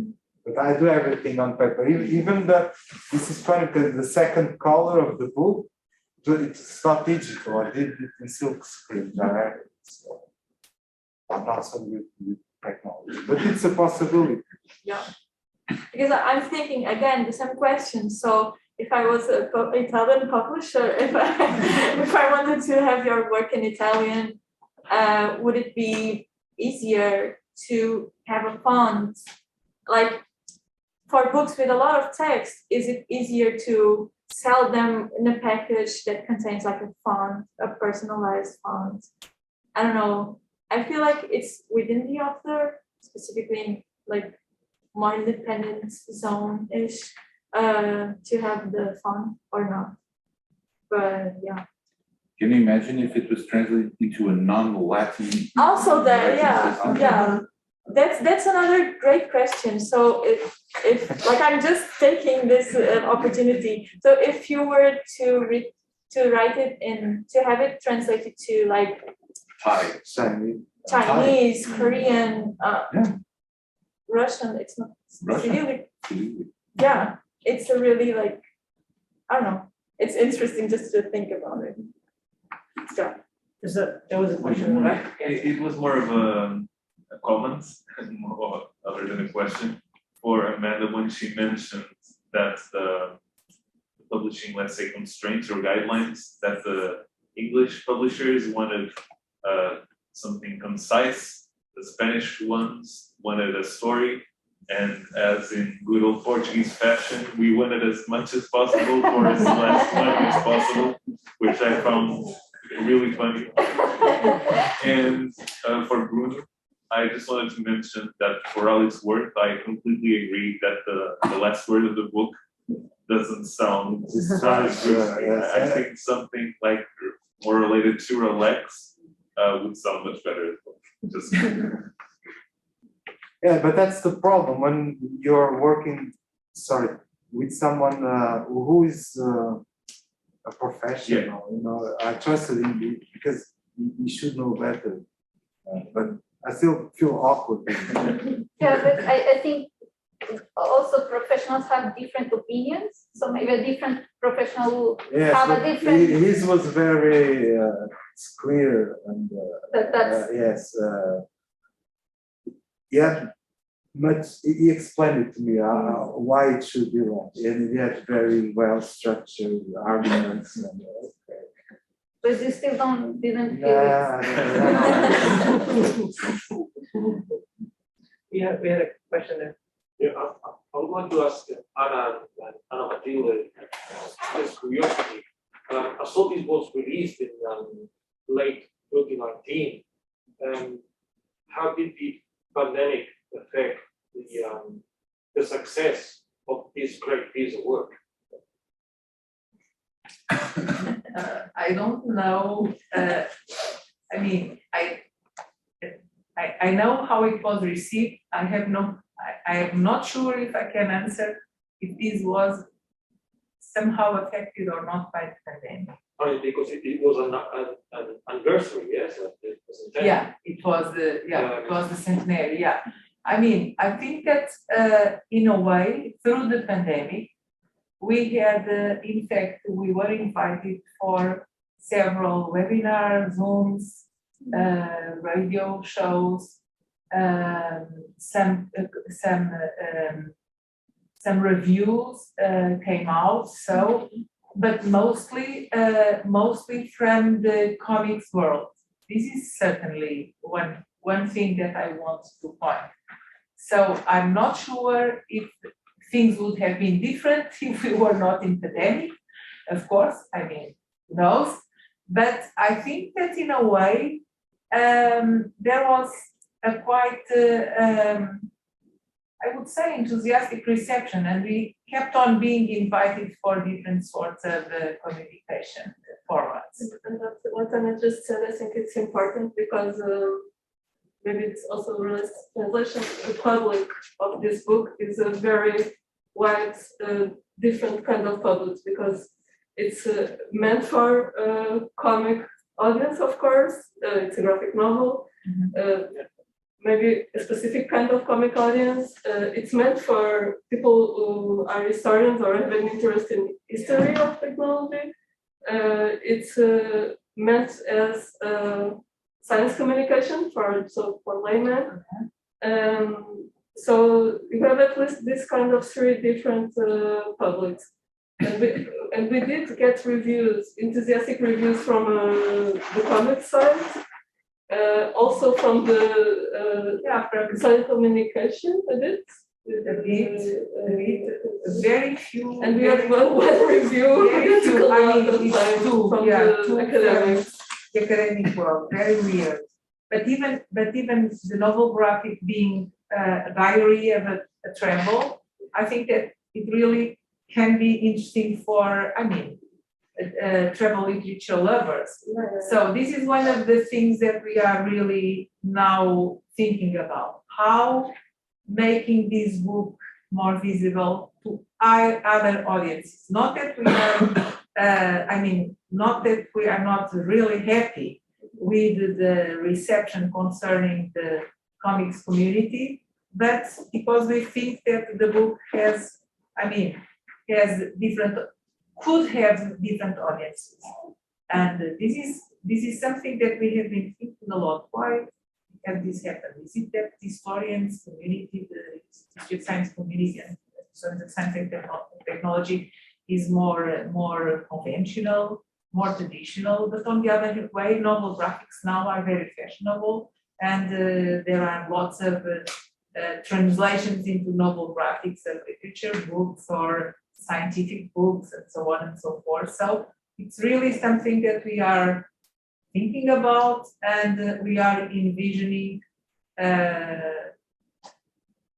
contacts with the editor, with publishers, and then dealing with the question of translation. If we are doing this, shall we keep the two languages or just the English or Polish or Spanish or whatever, depending on the publisher? We did already make another experiment in translation, and Jakub is there because we translated it 6 pages, I think, for a Polish magazine. What is the title of it? Zupełnie inny świat. Yes. And it was a bit. It kind of startled me when we put this idea of the having a translation into another language, because now we have English, Portuguese and Polish. So what the hell do we do with this? And we did, for that instance, translate just the Portuguese part into Polish. So we have to translate it, and I reprinted the post-it for that specific pages and scanned them and kind of match them with the originals. So it's a bit of an awkward process because of the way it's done, and because you're always going to have to choose which language are you going to pick out of these really two essential, conceptually entangled languages within the book. So it's a bit awkward, but I do think it's feasible, and we have to tackle. Yeah, and I think it would be nice to really try to keep pushing this this book, because it was a lot of work. Speaking of work, these things are also a lot of work, and you really want to try to maximize the audiences. And still regarding that idea of the, I feel like maybe the people from the comics world are more receptive to reading an article. A kind of academic article about history. I think it might startle a bit the people more from academic circles. We did get a good response, but I feel like when you say, "Oh, we've made this and it's a graphic novel about the travels of Eddington," and then people open it and they're like, "Oh, what is this?" So I think might be a bit more of a difficulty at first. Yeah. I don't know. Because one of the things that struck me in a negative way, in fact, concerning the comments by my colleagues, scholars, was that they just reflected on the essay without taking really into consideration. I mean, of course they mentioned, then it's illustrated, there's the graphic novel, whatever. But it was a very unbalanced thing, as if the novel was there just because it was there. I mean, this is not really important. While on the other side, most of the criticisms from the comic world really took seriously the entanglement between the two sorts of narratives, both the essay and novel graphic. So I was really very positively surprised, and I thought, oh my gosh, my colleague scholars still need to learn a lot. I mean, they should be out of their box, commodity box, and look at how we can do things differently, especially because as scholars we are always discussing popularization, communication of science. And so this is, of course, a way to communicate. And it's probably less usual, but why not take it seriously? So this is still something we have to try to figure out, and to some barrier we have to overcome, I think. So we had 2 more questions. 3 questions. Okay. So I think we're going to stick with these 3 questions because afterwards we're going to have to go for lunch. But you go ahead. Yes. Então, eu vou falar em português porque o meu inglês é muito parvo e vocês todos compreendem português. Não é bem uma pergunta, é uma questão genérica e gostava, de saber a vossa opinião. É um problema que eu tenho este semestre, eu faço tradução muito esporadicamente e aconteceu-me que este semestre estamos a traduzir uma narrativa gráfica de francês para português.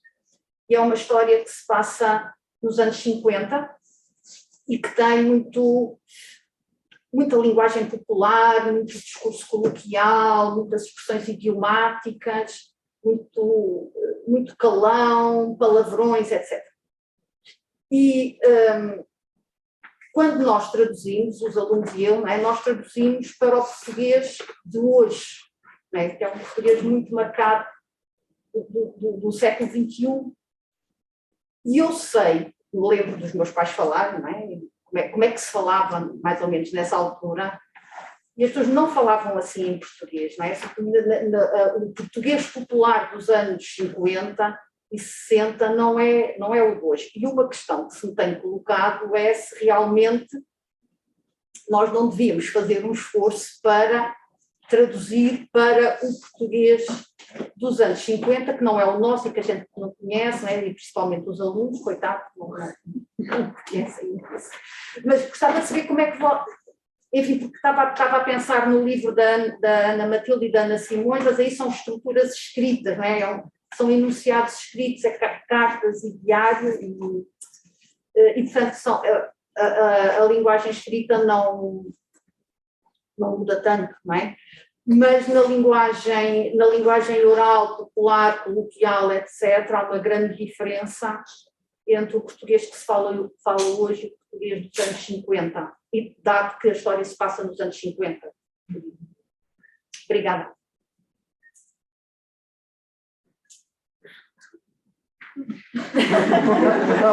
Não é um problema, ok? Eu, por acaso, estava-me a lembrar, eu não sou tradutor, não é? Mas houve aqui um episódio que acho que é o que o que estava a dizer. Não sei se posso responder em português, mas... Sim. Ok.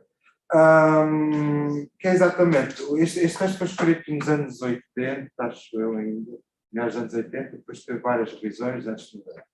E o autor faz um trocadilho, uma altura que ele diz ser lúdico, não é ser coalúdico. Eu não percebi o que é que ele queria dizer. Fui investigar e percebi que o coalúdico é referente a uma droga que era muito utilizada nos anos 80 e antes, já nos 60, 70. Sim, eram drumos, basicamente, coisas que mandavam para baixo, mandavam para cima. E eu não sabia, mas não era possível, a forma, não era a palavra lúdico ou lúdico, não conseguia. To be lúdicas is not to be colúdico. Colúdico eu achei que não fazia sentido ninguém perceber. Eu, não sei, de uma forma ingênua, traduzi ser lúdico não é tomar Prozac. Isto é um erro de tradução, não é? Claro que eu assumi, e sempre me assumi como um mau tradutor, mas foi a tradução possível. Não lembro como é que aqueles na Veneta descalçaram esta voz, mas realmente é uma coisa que fora do tempo as pessoas não relacionam, não é? Porque não há uma droga que seja muito utilizada hoje em dia. Não sei se sincero um pouco. O que dificulta um bocado, ou seja, se nós queremos ser, eu nunca fiz nenhuma tradução, se queremos ser dignos à obra original, se calhar temos que passar por esse processo de tentar procurar o equivalente à nossa língua naquele momento histórico, etc. Mas ao mesmo tempo, se calhar estamos a perder a audiência, não é? Portanto, existe essa dificuldade, não é? Porque era um bocado isso, porque se era um português parecido ao que os seus pais falavam, quem vai ler os portugueses de hoje em dia, os portugueses da anos depois? E sobretudo, quer dizer, nós os tradutores somos de agora, não é? E falamos. Exatamente. São três tempos diferentes. Por isso é que o Benjamin diz que é preciso traduzir uma vez, outra vez, outra vez. Agora, temos os contextos, por exemplo, estava a ver um balão que a Amanda tinha. Todos entendem português? Não. Sorry. It's difficult because we're talking about words, the choice of words. But for instance, Amanda had one speech balloon that said in Portuguese, ouve. Literally is listen. But let's imagine that in some context I would translate it as look, olha. It's the same thing. Everyone who speaks Portuguese understands that olha and listen is exactly the same thing because it has nothing to do with the senses. It has to do only with calling, focusing the attention. So it really depends on the objective of those 50s. I mean, does anybody here remember when we said that something was tótil? Yeah, it's an expression no one uses anymore. So those things are dated. So it really depends on, of course, as a writer, maybe you want to create a little fiction where people use like using words from the 50s, but it depends on the communication level that you. So sometimes you have to be fidedigno, as you said. Sometimes it's not the most important thing. So, but it really depends on the context. And there's no formula that you could say it has to be. Well, there is. It's called theory of translation.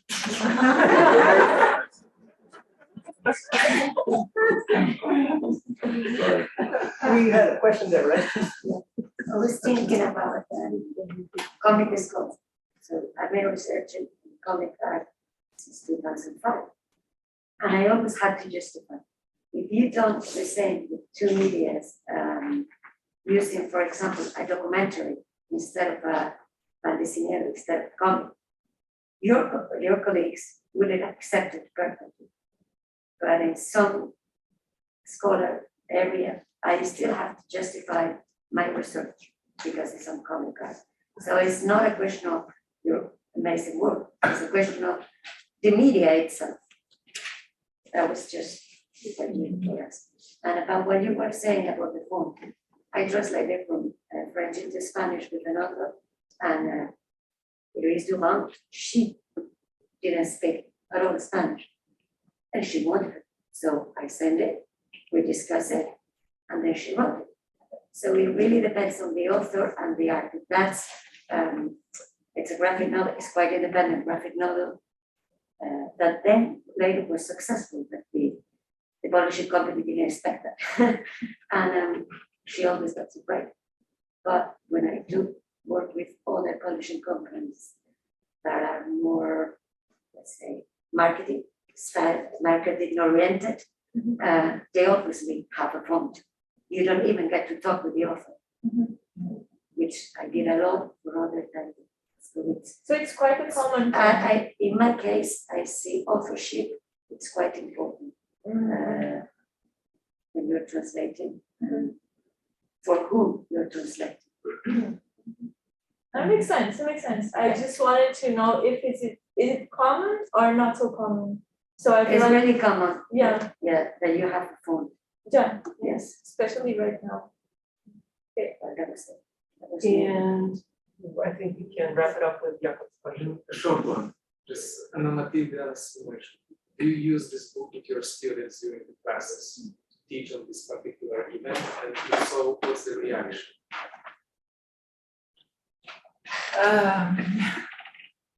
In fact, I did already some, I think that we have been using the book in different ways. I use it usually on a course called Science and Culture, in which I introduce scientific topics, or I look at, different sort of books, literature, play, theatrical plays, comics, and then I look at science, which is there, and try to introduce them to science through this medium. And usually I do it when I have the time with this graphic novel also, because this is from the scientific point of view a sort of a very complicated. It's difficult to explain what is this prediction, how it works, so on and so forth. But it has the advantage of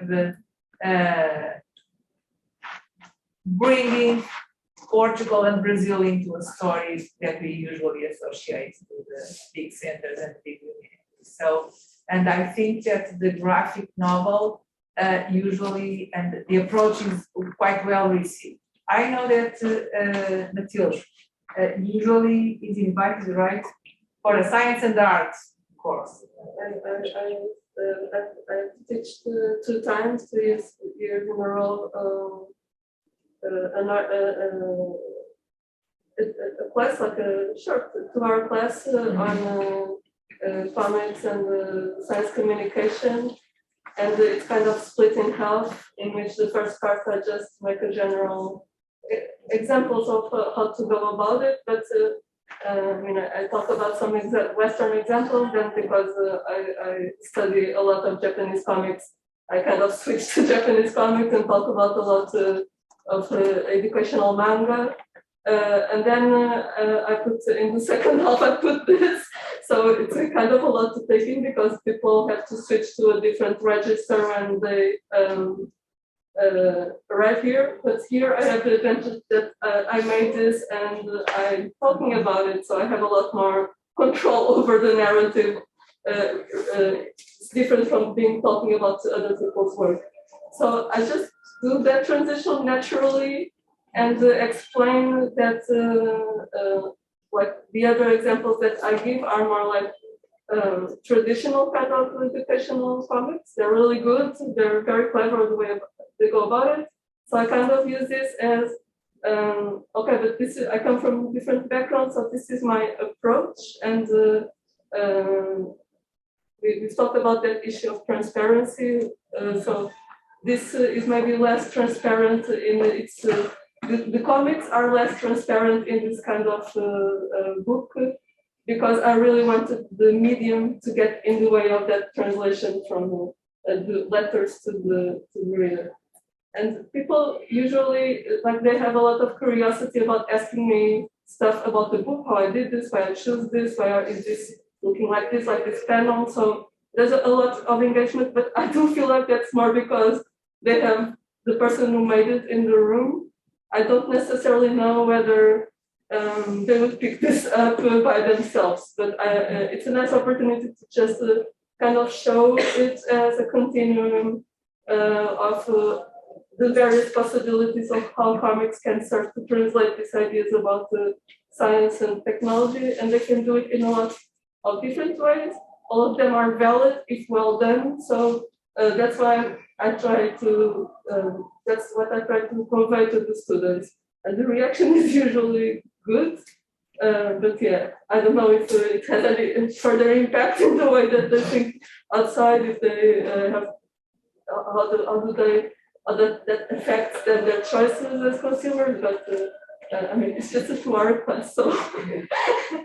But just to add one thing, it also depends very much on the sort of student you are teaching the same course, but in my case, and probably in science and art, you have very different sorts of students. Students from science school of science, students from the general studies, it's another undergraduate degree at the University of Lisbon, or students from the technical institute. So, I mean, the way they react to whatever topic you are discussing, and especially this is really different. Of course, science students very often, I mean, they didn't realize that they can be reading comics, they can be reading a popularization book, and there are lots of scientific things going on that are translated in a different way from the usual way they are used to, but they should take it seriously into consideration. And also sometimes they have read these popularization books, for example, and then they understand that there are layers of reading and interpretation. I mean, you can reread the book, and of course, you take different things out. So this is it helps bridge the world of art and humanities with the world of science. And for the other sort of students, for general studies students, very often, at times they know the book, but they were never, the scientific part has taken out of the discussion. I remember, for example, Frankenstein, in which, they are looking at the romantic work, but there is usually no way. People do not address what is romantic science and how it is really embedded there. So for these sort of students, this is the reverse in a way. By looking at this book in particular, this novel graphic, it's a way again of immersing them in a scientific topic that usually they are not involved in. So it really depends on the audience and the expectations and the interest of the audience. Okay, so maybe I would ask a round of applause for our guests. And,